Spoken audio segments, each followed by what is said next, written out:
मच्चित्ता मद्गता प्राणा बोधयन्तः परस्परं कथयन्तश्च मानित्यं तुष्यन्ति च रमन्ति च। इसकी व्याख्या इस प्रकार है। इस श्लोक में 6 बातें हैं। उनमें से मच्चित्ता और मद्गता प्राणा ये 2 बातें स्वयं करने की हैं, अर्थात भक्त स्वयं स्वतंत्रता पूर्वक ऐसे बन जाते हैं। बोधयन्तः और कथयन्तः ये 2 बातें आपस में मिलने पर होती हैं, तथा तुष्यन्ति और रमन्ति ये 2 बातें फल रूप में होती हैं। मच्चित्ता ये मेरे में चित्त वाले हैं। एक स्वयं का भगवान में लगना होता है और एक चित्त को भगवान में लगाना होता है। जहाँ मैं भगवान का हूँ ऐसा स्वयं भगवान में लग जाता है, वहाँ चित्त बुद्धि आदि सब स्वतः भगवान में लग जाते हैं। कारण की कर्ता स्वयं के लगने पर कारण अलग थोड़े ही रहेंगे, वे भी लग जाएंगे। यहाँ मच्चित्ता पद में चित्त के अंतर्गत ही मन है, अर्थात मनोवृत्ति अलग नहीं है। गीता में चित्त और मन को एक ही कहा है, अलग अलग भी, जैसे भूमि रपो नलो वायु खम मनो बुद्धि रेव च। यहाँ मन के अंतर्गत ही चित्त और मन संयम्य मच्चित्तः। यहाँ मन और चित्त अलग अलग है, परंतु इस श्लोक में आए मच्चित्तः पद में मन और चित्त एक ही है, 2 नहीं। मद्गता प्राणा उनके प्राण मेरे ही अर्पण हो गए हैं। प्राणों में 2 बातें हैं, जीना और चेष्टा। उन भक्तों का जीना भी भगवान के लिए और शरीर की संपूर्ण चेष्टाएं क्रियाएं भी भगवान के लिए ही है। बोधयन्तः परस्परम उन भक्तों को भगवत भाव वाले, भगवत रुचि वाले मिल जाते हैं तो उनके बीच भगवान की बातें छिड़ जाती हैं। फिर वे आपस में एक दूसरे को भगवान के तत्व, रहस्य, गुण, प्रभाव आदि जनाते हैं तो एक विलक्षण सत्संग होता है। कथयन्तश्च माम उनको भगवान की कथा लीला सुनने वाले कोई भगवत भक्त मिल जाता है तो भगवान की कथा लीला कहना शुरू कर देते हैं। जैसे सनकादि चारों भगवान की कथा कहते हैं और सुनते हैं, उनमें से कोई एक वक्ता बन जाता है और 3 श्रोता बन जाते हैं। पूर्व श्लोक में भक्तों के द्वारा होने वाले भजन का प्रकार बताकर आगे के 2 श्लोकों में भगवान उन पर विशेष कृपा करने की बात बताते हैं। तेषाम सतत युक्तानां भजताम प्रीति पूर्वकम ददामि बुद्धि योगम तम येन मामुपयान्ति ते। इसकी व्याख्या इस प्रकार है। तेषाम सतत युक्तानां 9वें श्लोक के अनुसार जो भगवान में ही चित्त और प्राण वाले हैं, भगवान के गुण, प्रभाव, लीला, रहस्य आदि को आपस में एक दूसरे को जनाते हुए तथा भगवान के नाम गुणों का कथन करते हुए नित्य निरंतर भगवान में ही संतुष्ट रहते हैं और भगवान में ही प्रेम करते हैं। ऐसे नित्य निरंतर भगवान में लगे हुए भक्तों के लिए यहाँ सतत युक्तानाम पद आया है। भजताम प्रीति पूर्वकम वे भक्त ना ज्ञान चाहते हैं ना वैराग। जब वे परमार्थिक ज्ञान वैराग आदि भी नहीं चाहते तो फिर सांसारिक भोग तथा अष्ट सिद्धि और नर निधि चाह भी ही कैसे सकते हैं। उनकी दृष्टि इन वस्तुओं की तरफ जाती ही नहीं। उनके हृदय में सिद्धि आदि का कोई आदर नहीं होता, कोई मूल्य नहीं होता। ददामी का तात्पर्य है कि बुद्धियों को अपना नहीं मानते, अभी तो भगवान का दिया हुआ ही मानते हैं। इसलिए बुद्धियों को लेकर उनको अपने में कोई विशेषता मालूम नहीं मालूम देती। ये मैं उनको यह बुद्धि योग देता हूँ जिस बुद्धि योग से वे मेरे को प्राप्त हो जाते हैं।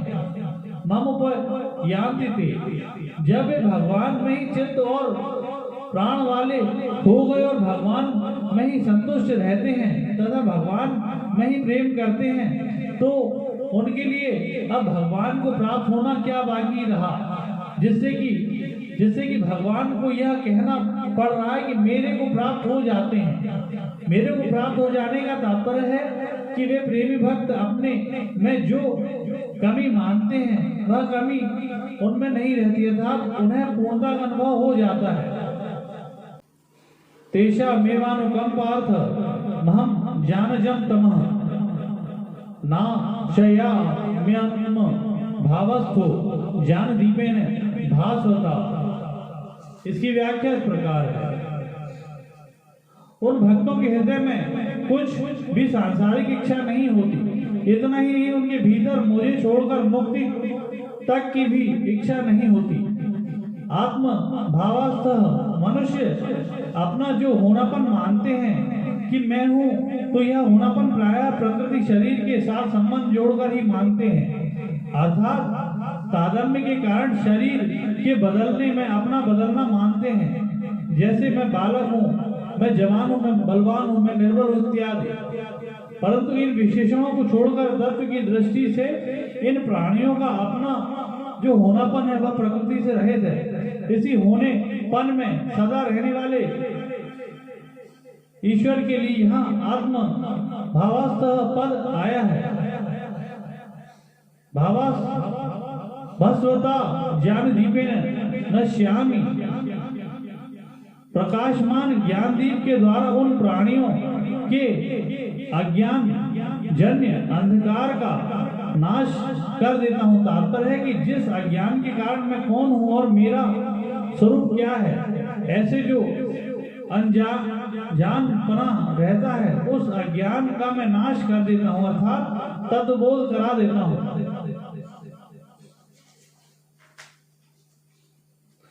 भक्तों पर भगवान की अलौकिक विलक्षण कृपा की बात सुनकर अर्जुन की दृष्टि भगवान की कृपा की तरफ जाती है और कृपा से प्रभावित होकर वे आगे के 4 श्लोकों में भगवान की स्तुति करते हैं।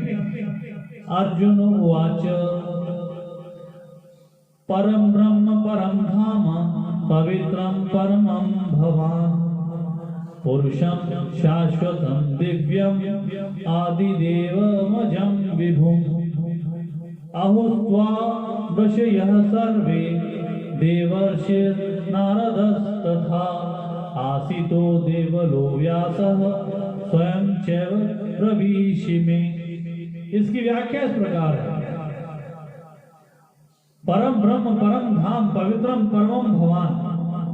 अपने सामने बैठे हुए भगवान की स्तुति करते हुए अर्जुन कहते हैं कि मेरे पूछने पर जिसको आपने परम ब्रह्म गीता 8वें अध्याय का 3रा श्लोक कहा है, वह परम ब्रह्म आप ही हैं, जिसमें सब संसार स्थित रहता है। वह परम धाम अर्थात परम स्थान आप ही हैं। गीता 9वें अध्याय का 18वां श्लोक, जिसको पवित्रों में भी पवित्र कहा है, पवित्राणाम पवित्रम यह, वह महान पवित्र भी आप ही हैं। पुरुषम शाश्वतम दिव्य मादिदेव मोजम स्वयं चैव प्रवीशिमी। ग्रंथों में ऋषियों ने, देवर्षि नारद ने, असित और उनके पुत्र देवर ऋषि ने तथा महर्षि व्यास जी ने आपको शाश्वत दिव्य पुरुष आदिदेव अजन्मा और विभु कहा है।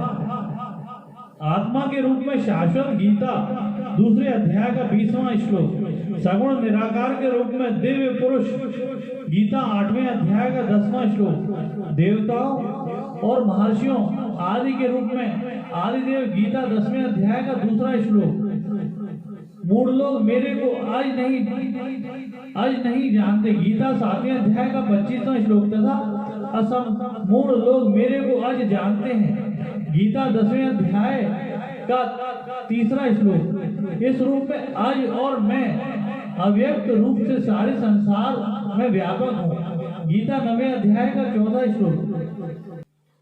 इस रूप में विभु स्वयं आपने मेरे प्रति कहा है। सर्ववेद धृतम मन्ये यन्माम वदसि केशव नहिंते भगवन् व्यक्तिम विदुर्देवा न दानवा। इसकी व्याख्या इस प्रकार है। सर्ववेद धृतम मन्ये यन्माम वदसि केशव, का नाम ब्रह्मा का है, आ नाम विष्णु का है, ईश नाम शंकर का है और वह नाम वपु अर्थात स्वरूप का है। इस प्रकार ब्रह्मा, विष्णु और शंकर जिनके स्वरूप हैं उनको केशव कहते हैं। अर्जुन का यहाँ केशव संबोधन देने का तात्पर्य कि आप ही संसार की उत्पत्ति, स्थिति और संहार करने वाले हैं।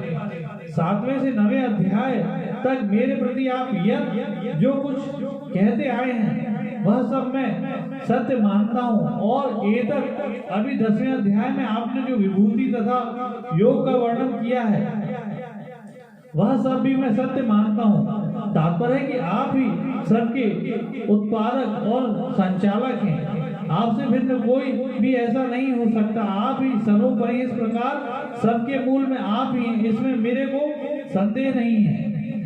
ऐसा अर्जुन कहते हैं। भक्ति मार्ग में विश्वास की मुख्यता है। भगवान ने पहले श्लोक में अर्जुन को परम वचन सुनने के लिए आज्ञा दी थी।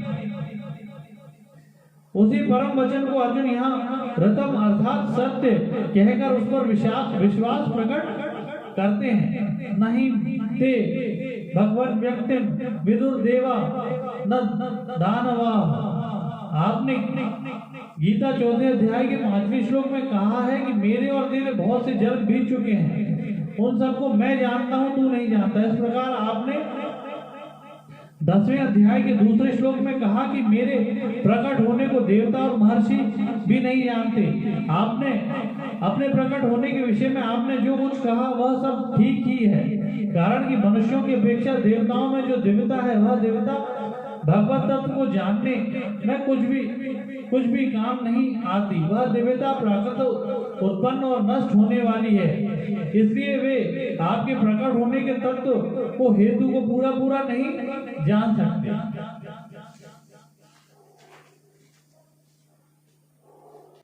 तात्पर्य यह हुआ कि मनुष्य, देवता, दानव आदि कोई भी अपनी शक्ति से, सामर्थ्य से, योग्यता से, बुद्धि से भगवान को नहीं जान सकते, कारण कि मनुष्य आदि में जितनी जानने की योग्यता, सामर्थ्य, विशेषता है वह सब प्राकृत है और भगवान प्रकृति से अतीत है। त्याग, वैराग्य, तप, स्वाध्याय आदि अंतःकरण को निर्मल करने वाले हैं, पर इनके बल से भी भगवान को नहीं जान सकते।